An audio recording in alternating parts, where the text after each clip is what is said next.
L'influence culturelle de l'Algérie, elle est en danger. Nous avons perdu énormément de notre influence culturelle dans le monde. Chaque année, l'hebdomadaire, il fait des classements réguliers des pays les plus influents culturellement à travers le monde. Les critères, c'est quoi? C'est le divertissement. Est-ce qu'on peut se divertir? Est-ce qu'il y a des modes de divertissement dans ce pays-là? La mode. Est-ce qu'il y a une mode? Est-ce qu'il y a un univers de la mode qui se développe? Est-ce qu'on peut être heureux dans ce pays? La notion du bonheur. Est-ce que les gens qui habitent dans ce pays-là sont heureux, sont épanouis, ils arrivent à faire ce qu'ils veulent? La puissance des marques. Est-ce qu'il y a des marques connues, des marques d'agroalimentaire, des marques culturelles, des marques industrielles, des marques sportives connues? L'Algérie, à Jama'a, on fait partie, heureusement, des 85 pays les plus influents culturellement au monde, mais on est classé au 81e. Loin derrière le Maroc, l'Égypte et même la Tunisie, qui est un pays en crise et en faillite. Il n'y a pas des clubs de musique, il n'y a pas des boîtes de nuit, des spectacles, des salles de spectacle. Il n'y a pas une vie culturelle en Algérie. Habsa. C'est pour ça qu'au Maroc et en Tunisie, ils sont mieux classés que nous. En Algérie, Marrakech, le Maroc, Harbin Alina, festival de Marrakech, et Saouira, et le Mawazine. Et t'es dans un pays où le week-end, tu peux rien faire. Tu peux pas rester dans ce pays-là. L'influence culturelle de l'Algérie, elle est en danger. Nous avons perdu énormément de notre influence culturelle dans le monde. Alors que nous avons une grande histoire millénaire, un patrimoine historique, matériel et immatériel exceptionnel, des paysages naturels, et un peuple gentil, hospitalier, et nous avons on a de la musique, on parle des arts, de la littérature, on a tout pour être l'un des pays les plus influents du monde sur le plan culturel. Et malheureusement, nous sommes en train de régresser. La preuve, chaque année à Jama'a, il y a un grand magazine américain qui s'appelle US News and World Report, qui est un magazine d'actualité américaine publié à Washington. Et il est considéré avec le Time et Newsweek parmi les 3 grands magazines américains. Chaque année, l'hebdomadaire, il fait des classements réguliers des pays les plus influents culturellement à travers le monde. Il fait des classements. Le classement de référence, c'est US News and World Report, les pays les plus influents culturellement. Il a plusieurs critères pour déterminer la liste des top 85 pays les plus influents culturellement dans le monde. Pour ce classement, il va évaluer les pays à l'hsab des scores. Il donne des notes, les experts de ce magazine américain donnent des notes et des scores qui vont permettre d'avoir un score général à la fin. Ils vont noter plusieurs critères pour chaque pays. Ensuite, ils font le classement général. Les critères, c'est quoi? C'est le divertissement. Est-ce qu'on peut se divertir? Est-ce qu'il y a des modes de divertissement dans ce pays-là? L'influence de la culture. Est-ce qu'il a une culture influente, connue? Est-ce qu'il y a des artistes connus, de la musique connue, une littérature connue, des dessinateurs connus, etc. La mode. Est-ce qu'il y a une mode? Est-ce qu'il y a un univers de la mode qui se développe? Est-ce qu'on peut être heureux dans ce pays? La notion du bonheur. Est-ce que les gens qui habitent dans ce pays-là sont heureux, sont épanouis, ils arrivent à faire ce qu'ils veulent?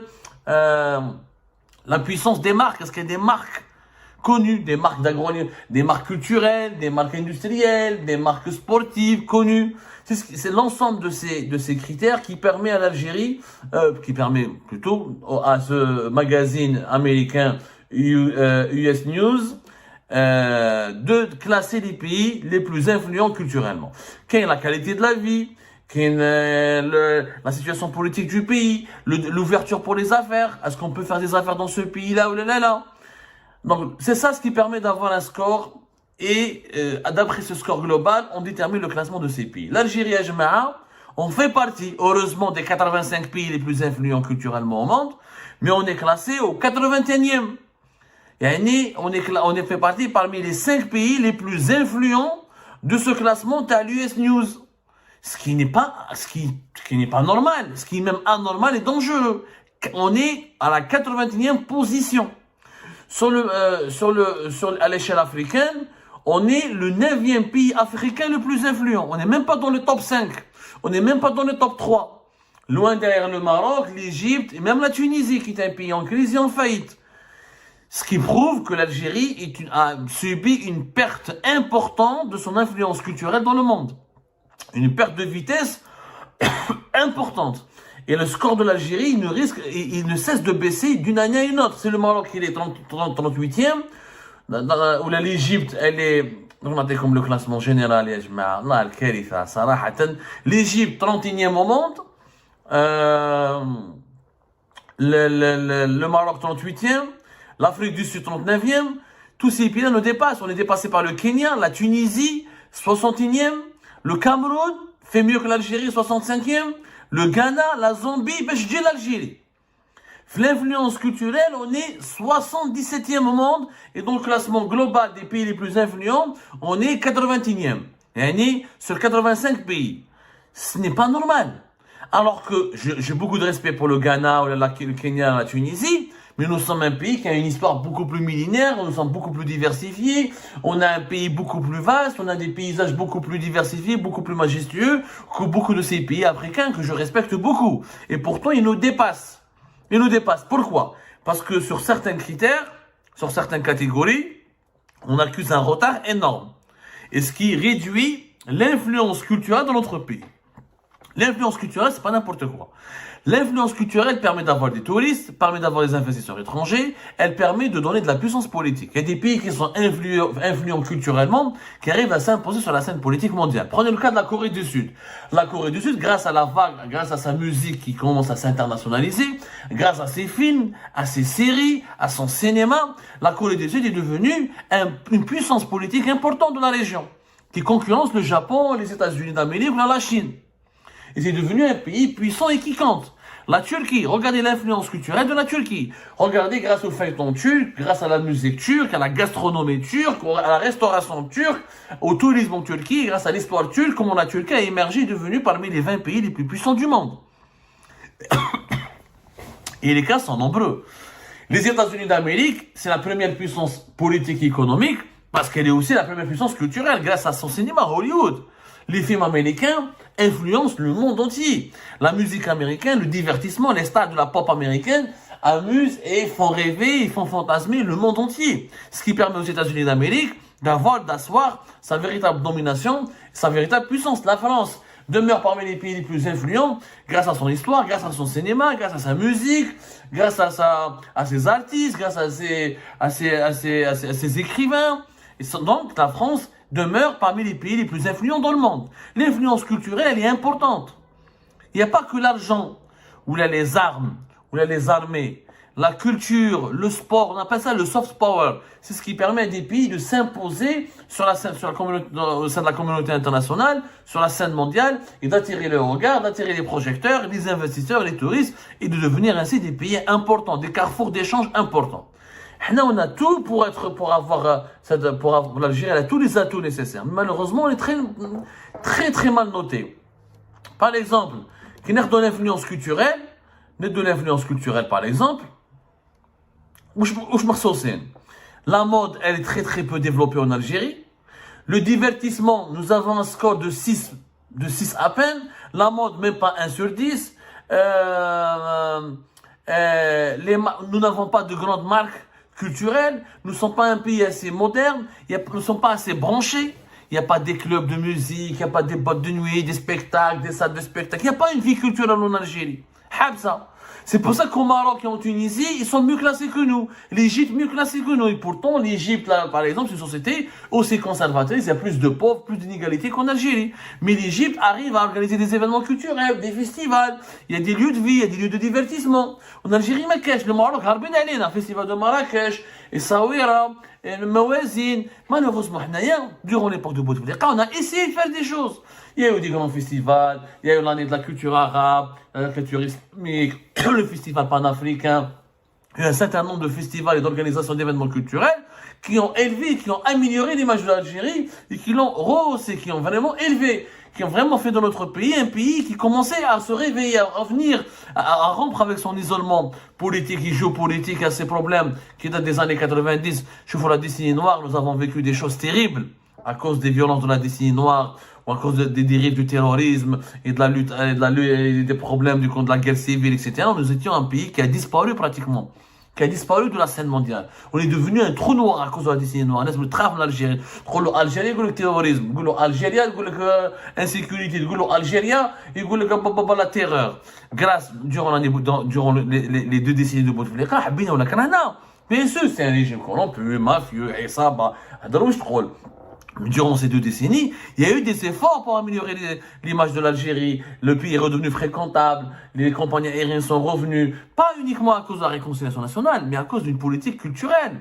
On a boosté la culture, on a boosté un peu le cinéma algérien, on a construit des salles, on a organisé des concerts, on a développé des événements culturels qui ont permis à l'Algérie de revenir petit à petit sur la scène culturelle mondiale et de redevenir un pays connu. Donc, on a habsé, mais 2019, bon, il y a la Covid-19 et 2020, même de 2021, 2022 jusqu'à cette année 2023, mais qu'est-ce? On a les festivals en Algérie, on a le festival du film arabe, on a les concerts, on a les artistes étrangers qui venaient en Algérie, on a le cinéma algérien. Dans une loi, ils sont en train de faire une loi sur le cinéma qui prévoit que c'est un code pénal, comme je l'ai dit dernièrement, et qui prévoit uniquement des peines de prison et du harcèlement et des interdictions et du contrôle, de la censure. On a étouffé la créativité algérienne. On a étouffé le génie algérien. Et c'est pour ça qu'on perd dans notre influence. Et la même chose pour le patrimoine. Nous avons un patrimoine, par exemple, nous avons l'US News, le classement, le magazine américain. On a une note de 9 une très bonne note concernant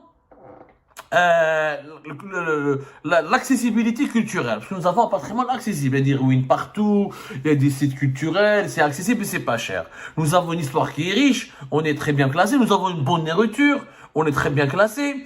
Par exemple, patrimoine, on est classé 69e, on est mieux classé en patrimoine qu'en influence culturelle. Mais nous avons ce patrimoine, mais qu'est-ce? Les paysages géographiques, on est bien classé, mais il est malheureusement il est mal exploité. Il n'est pas mis en valeur. Pourquoi? Parce qu'il n'y a pas le pays n'est pas ouvert. Par exemple, l'ouverture pour les affaires, Karitha, la bureaucratie, on a une très mauvaise note.